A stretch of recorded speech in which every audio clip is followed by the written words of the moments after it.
नमस्कार दोस्तों, मैं मुकेश। स्वागत है हमारे इस चैनल में आपका। दोस्तों, आज के इस वीडियो में लेके आया हूँ जीके के 20 मोस्ट इम्पॉर्टेंट क्वेश्चन।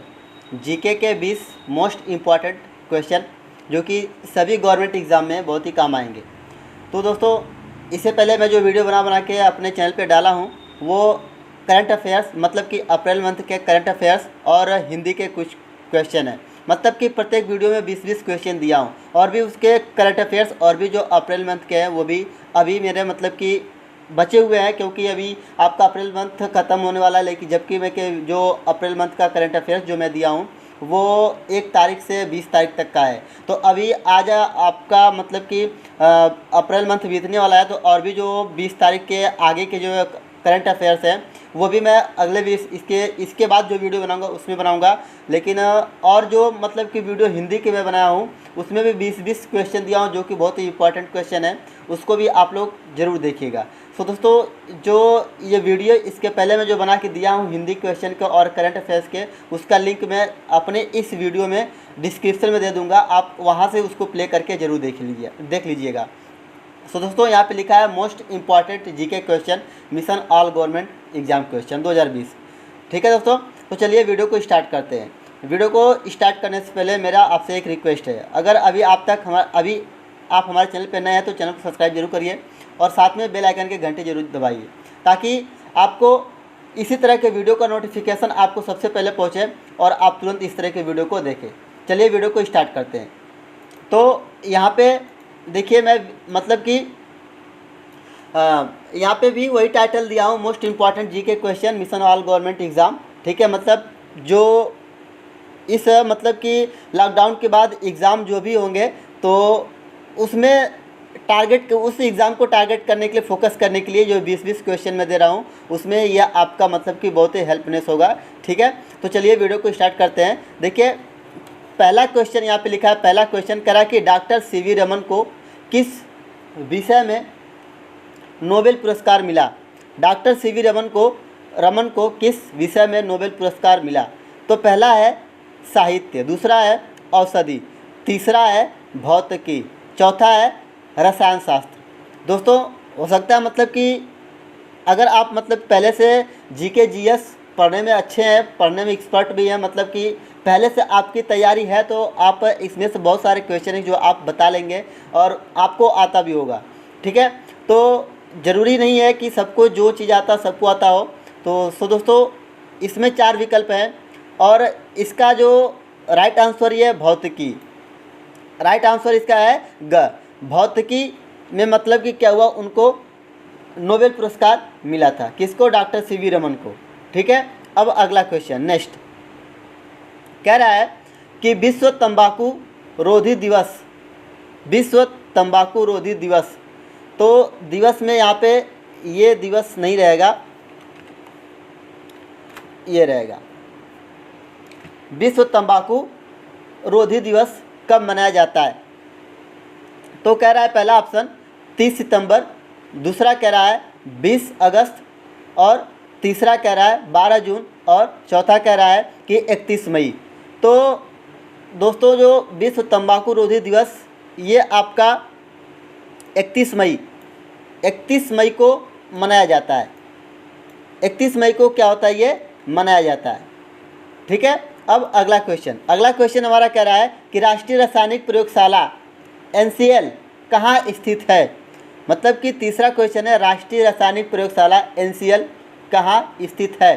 पहला ऑप्शन है चंडीगढ़, दूसरा है भावनगर, तीसरा है पुणे, और चौथा है पणजी।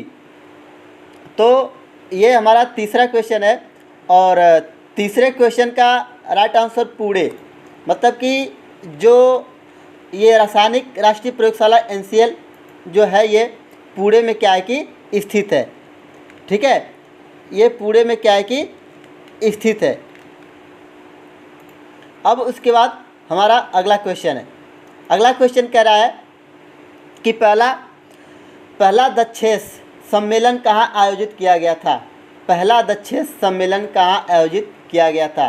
देखिए दोस्तों, अगर मतलब कि जो भी आपका ये क्वेश्चन है, किसी भी क्वेश्चन के बीच आपको मतलब कुछ जानना है, ठीक है, वह कुछ और इसके बीच जाना है, अंदर जाना है, तो आप हमारे चैनल से हमारे इस वीडियो के माध्यम से कमेंट करिए और उस कमेंट पे आपको ज़रूर इसका जवाब मिलेगा, ठीक है। क्योंकि मतलब कि जो क्वेश्चन है ये 20 क्वेश्चन है और 4-4 ऑप्शन है, तो बिल्कुल तदवितर करने में और उसको समझाने में बहुत ज़्यादा टाइम लग जाती है, ठीक है। तो इसलिए मैं बहुत ज़्यादा कुछ नहीं बता रहा हूँ, बस सही विकल्प और क्वेश्चन ही बता रहा हूँ, ठीक है। तो पहला दक्षिण सम्मेलन कहाँ आयोजित किया गया था? तो इसमें 4 ऑप्शन है, काठमांडू, दूसरा है कोलंबो, तीसरा है नई दिल्ली और चौथा है ढाका। तो इसका जो राइट आंसर है ये आपका काठमांडू, मतलब कि पहला दक्षिण सम्मेलन आपका आयोजित जो किया गया था ये काठमांडू में, ठीक है। उसके बाद अगला क्वेश्चन हमारा कह रहा है कि विश्व स्वास्थ्य संगठन का मुख्यालय कहाँ स्थित है? पहला ऑप्शन न्यूयॉर्क, दूसरा पेरिस, तीसरा जेनेवा में और चौथा है हैग में। ये 5वां क्वेश्चन हमारा है और इसका जो आपका राइट आंसर है ये ग है। क्या है इसका राइट आंसर आपका? क्या है कि ग है, ठीक है। मतलब कि जो विश्व स्वास्थ्य संगठन का मुख्यालय जेनेवा में है, ठीक है। अगला है, अब हमारा अगला क्वेश्चन कह रहा है इंडियन इंस्टीट्यूट ऑफ साइंस कहाँ पर स्थित है? इंडियन इंस्टीट्यूट ऑफ साइंस कहाँ पर स्थित है? तो पहला ऑप्शन नई दिल्ली, दूसरा ऑप्शन है चेन्नई, तीसरा ऑप्शन है खड़गपुर और चौथा ऑप्शन है बेंगलुरु। तो जो ये आपका इंडियन इंस्टीट्यूट ऑफ साइंस जो स्थित है ये आपका बेंगलुरु में क्या है कि स्थित है, ठीक है। उसके बाद अगला क्वेश्चन हमारा है, कह रहा है कि लोकनायक की उपाधि किसे प्रदान की गई? लोकनायक की उपाधि किसे प्रदान की गई? तो पहला ऑप्शन जयप्रकाश नारायण, दूसरा A.G. टिकरी, तीसरा है महात्मा गांधी, चौथा है जवाहरलाल नेहरू। तो ये 7वां क्वेश्चन है और जो हमारा 7वां क्वेश्चन के जो राइट आंसर है जयप्रकाश नारायण, जो लोकनायक की उपाधि जो प्रदान की गई थी ये मतलब कि जयप्रकाश नारायण को की गई थी। अब अगला क्वेश्चन हमारा है, कह रहा है कि वर्ष 2020 में ओलंपिक खेल किस देश में आयोजित होंगे? वर्ष 2020 में ओलंपिक खेल किस देश में आयोजित होंगे? ये मेरे हिसाब से मतलब कि 2014 में ये पूछा भी गया था, बीएड के एंट्रेंस में 2014 में ये क्वेश्चन पूछा गया था, ठीक है। तो पहला ऑप्शन इसमें है फ्रांस, दूसरा ऑप्शन है जर्मनी, तीसरा ऑप्शन है ऑस्ट्रेलिया, चौथा ऑप्शन है जापान। तो जो इसका जो राइट आंसर होगा वो आपका घ मतलब कि जापान में आयोजित होंगे, ठीक है। ये आपके जापान में क्या होंगे कि ये आयोजित होंगे। इसका राइट आंसर आपका क्या है कि घ है। उसके बाद अगला क्वेश्चन हमारा है, कह रहा है कि 5वां ब्रिक्स, ठीक है, 5वां ब्रिक्स सम्मेलन कहाँ हुआ? 5वां ब्रिक्स सम्मेलन कहाँ हुआ? तो पहला ऑप्शन डरबन जो दक्षिण अफ्रीका में है, दूसरा ऑप्शन नई दिल्ली जो भारत में है, तीसरा ब्रासीलिया जो कि ब्राज़ील में है, चौथा कह रहा है कि एकातेरिन जो कि रूस में है। तो ये इसका जो राइट आंसर है ये डरबन जो कि दक्षिण अफ्रीका में क्या है कि ये है, ठीक है। मतलब कि ये आपका 5वां ब्रिक्स सम्मेलन दक्षिण अफ्रीका यानी कि डरबन में हुआ, ठीक है। उसके बाद हमारा 10वां क्वेश्चन कह रहा है कि 26 जनवरी 2013 को भारतीय गणतंत्र दिवस के मुख्य अतिथि किस देश के थे? मतलब कि जो 26 जनवरी 2013 में मनाया गया था, गणतंत्र दिवस मनाया गया था, उसके मुख्य अतिथि मतलब कौन से जो अतिथि थे जो हमारे देश में आए थे, ठीक है। मतलब किस देश के थे जो अतिथि आए थे, वो किस देश के थे? तो पहला ऑप्शन अमेरिका, दूसरा ऑप्शन मॉरिशस, तीसरा ऑप्शन भूटान और चौथा ऑप्शन है बांग्लादेश। तो जो भूटान के अतिथि थे ये आए थे, ठीक है। ये 2013 में गणतंत्र दिवस के दिन आए थे, ठीक है, भूटान के। ये 10वें क्वेश्चन का आंसर है। उसके बाद अगला क्वेश्चन कह रहा है कि सूरत किस नदी के तट पर स्थित है? सूरत किस नदी के तट पर स्थित है? ये दोस्तों बहुत ही अच्छा क्वेश्चन है ये। जितने भी नदी के किनारे देश हैं सब पूछे जाते हैं, ठीक है। जितने भी बड़ी नदी हैं, शुद्ध नदी हैं, लंबी नदी हैं, खारे पानी की नदी हैं, ठीक है, तो ये सब पूछी जाती है। नदियों के बारे में विशेष करके हमें मतलब कि पढ़ना चाहिए, ठीक है। तो पहला ऑप्शन है नर्मदा, दूसरा ऑप्शन है क्या नाम है कि तापी, और तीसरा ऑप्शन है सोन, और चौथा ऑप्शन है कावेरी। तो जो इसका राइट आंसर है ये तापी, मतलब कि तापी नदी के किनारे तापी नदी के तट पर ये हमारा क्या नाम है कि सूरत स्थित है, ठीक है। उसके बाद अगला क्वेश्चन ब्रह्मा, ठीक है। और ब्रह्मा कह रहा है कि नई शिक्षा नीति कब लागू की गई? नई शिक्षा नीति कब लागू की गई? पहला सन 1986, दूसरा सन 1992, तीसरा सन 1989 और चौथा सन 1995, ठीक है। तो ये 4 ऑप्शन है। तो ये जो नई शिक्षा की जो नीति लागू की गई थी ये सन 1992 को लागू की गई थी, ठीक है। उसके बाद अगला क्वेश्चन कह रहा है हमारा कि मानव विकास सूचकांक कौन जारी करता है? मानव विकास सूचकांक कौन जारी करता है, ठीक है। दोस्तों अगर मतलब कि एक बात बता दें, छोटी सी प्रॉब्लम आपको कहाँ मिलेगी, ये मतलब कि टाइपिंग में कहीं मिलेगी, इसलिए क्योंकि जो मंगल फॉन्ट पे मैं टाइपिंग करता हूँ या फिर टाइपिंग से जो लिखता हूँ स्पेस देने में प्रॉब्लम हो जाती होगी, ठीक है।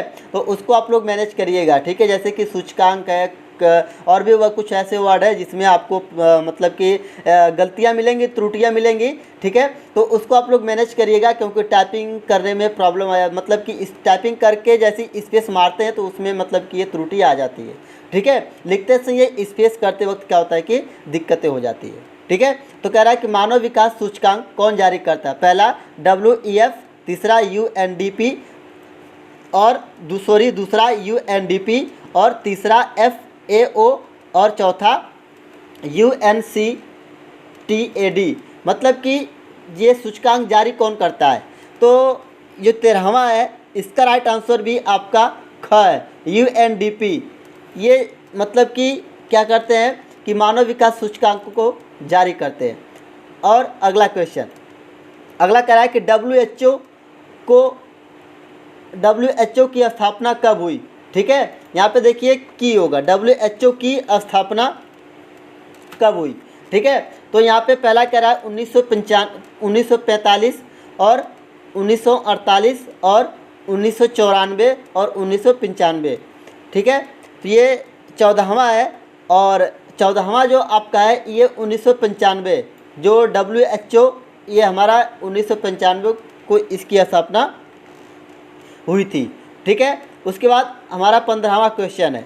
ठीक है, तो 15वां क्वेश्चन में कह रहा है कि फिलीपींस में आए प्रचंड में यहाँ पे जो डर रहेगा इसके ये अंक की मात्रा दी गई है, तो इसमें अंक की मात्रा नहीं रहेगी। यहाँ पे अंडा वाला जो डर रहता है ना बीच में, यहाँ पे रहेगा बीच में। ठीक है, तो वो बन नहीं रहा था, तो इसलिए अंक की मात्रा यहाँ पे मैंने लगा दिया। ठीक है, तो कह रहा है कि फिलीपींस में आए प्रचंड चक्रवर्ती तूफान का नाम क्या है? तो इसका ऑप्शन जो है खनून, नीलम, इवान, बोफा। तो ये जो 15वां क्वेश्चन है इसका भी आपका राइट आंसर घ है, बोफा। मतलब कि जो फिलीपींस में आए प्रचंड चक्रवाती तूफान था उसका नाम बोफा था। ठीक है, उसके बाद आपका कह रहा है कि भ्रष्टाचार में सबसे आगे कौन सा देश है? भ्रष्टाचार में सबसे आगे कौन सा देश है? तो कह रहा है सोमालिया, श्रीलंका, अमेरिका, भारत। तो ये जो आपका 16वां क्वेश्चन है और इसका जो राइट आंसर हमारा है आपका ये आपका सोमालिया है, भ्रष्टाचार में सबसे आगे है। ठीक है, जो कि सभी को मतलब कि प्रॉब्लम है भ्रष्टाचार से ही है। ठीक है, तो इंडिया में भी, भारत में भी कम नहीं है भ्रष्टाचार। ठीक है, भ्रष्टाचार इंडिया में भी बहुत है, भारत में भी बहुत है। ठीक है, उसके बाद अगला क्वेश्चन 17वां कह रहा है कि राष्ट्रीय महिला आयोग की अध्यक्षता कौन है? राष्ट्रीय महिला आयोग की अध्यक्षता कौन है? मतलब कि ये हमारा 17वां क्वेश्चन है। और 17वां क्वेश्चन में कह रहा है कि शैलजा कुमारी, कह रहा दूसरा कह रहा है स्मिता सिंह, तीसरा कह रहा है ममता बनर्जी और चौथा कह रहा है कि नंदिता दास। तो जो राष्ट्रीय महिला आयोग की अध्यक्षता ये है ममता बनर्जी। ममता बनर्जी जो है राष्ट्रीय महिला आयोग की अध्यक्षता है, ठीक है। उसके बाद हमारा अगला क्वेश्चन है, कह रहा है कि 2012 में किस महिला खिलाड़ी ने बैडमिंटन में सबसे ज़्यादा खिताब जीते। 2012 में किस महिला खिलाड़ी ने बैडमिंटन में सबसे ज़्यादा खिताब जीते। तो ये बहुत ही पॉपुलर क्वेश्चन है। ये तो मतलब क्रिकेट से भी आते हैं, क्रिकेट से बहुत अच्छे आज के बहुत ज़्यादा क्वेश्चन आते हैं, ज़्यादा नहीं आते फिर भी आते हैं, ठीक है। लेकिन जो मतलब कि इम्पॉर्टेंट खिलाड़ी है, जो मेन टॉपिक के जो होती है उसमें रनिंग, उसके बारे में आते हैं, ठीक है। तो इसका पहला ऑप्शन है साइना नेहवाल और दूसरा ऑप्शन है सामिनी कुमारी और तीसरा ऑप्शन है मनिका बत्रा और चौथा ऑप्शन है सानिया मिर्ज़ा। तो जो इसका राइट आंसर है साइना नेहवाल, क्योंकि 2012 में इन्हीं ने साइना नेहवाल ने क्या किया था कि बैडमिंटन, ठीक है, यहाँ पे वही अंडा वाला डर रहेगा, ठीक है, ये अंक की मात्रा नहीं रहेगा, सबसे ज़्यादा क्या किया था, खिताब जीता था। और उसके बाद हमारा 19वां क्वेश्चन है। 19वां क्वेश्चन में कह रहा है कि कादम्बरी पुस्तक के लेखक कौन है। पहला बाण भट्ट, दूसरा जयशंकर प्रसाद, तीसरा प्रेमचंद, चौथा कबीरदास। तो जो बाण भट्ट कादम्बरी के जो मतलब कि लेखक हैं कादम्बरी के, ये बाण भट्ट हैं। मतलब कि कादम्बरी जो पुस्तक के लेखक है ये बाण भट्ट है। इन्होंने क्या किया था, कादम्बरी पुस्तक को लिखा था। उसके बाद हमारा लास्ट क्वेश्चन है, कह रहा है कि हरारे किस देश की राजधानी है। तो राजधानियों से भी कभी कभी क्वेश्चन पूछ ही देता है, तो हमें राजधानियाँ जितनी भी हैं सबको याद रखना चाहिए, ठीक है। तो कह रहा है कि हरारे किस देश की राजधानी है। पहला कह रहा है आपका न्यूजीलैंड, दूसरा जिम्बाब्वे, तीसरा नाइजीरिया और चौथा कह रहा है कि नामीबिया। तो जो हरारे है ये जिम्बाब्वे की राजधानी है। किसकी है, जिम्बाब्वे की, ठीक है। तो दोस्तों ये हमारा क्या था कि 20 क्वेश्चन। अगर दोस्तों ये क्वेश्चन आपको अच्छे लगे हो, ये वीडियो आपको अच्छा लगी हो, तो चैनल को सब्सक्राइब जरूर करिए और लाइक भी करिए, ठीक है। क्योंकि बड़े ही मेहनत से मैं इसको लिखता हूँ क्वेश्चन को, और लिखने के बाद फिर आपको बताता हूँ। सो दोस्तों आपको चैनल को सब्सक्राइब करके जरूर रखना है, साथ में बेल आइकन की घंटी भी जरूर दबाना है, ठीक है। और किसी प्रकार की प्रॉब्लम अगर इस वीडियो में आपको आई हो तो कमेंट में ज़रूर लिखिए, मैं उसका तुरंत आपको समाधान करूँगा और आपको जवाब तुरंत दूंगा, ठीक है। तो चलिए तब तक के लिए मिलेंगे अगले वीडियो में। थैंक यू, नमस्कार, धन्यवाद।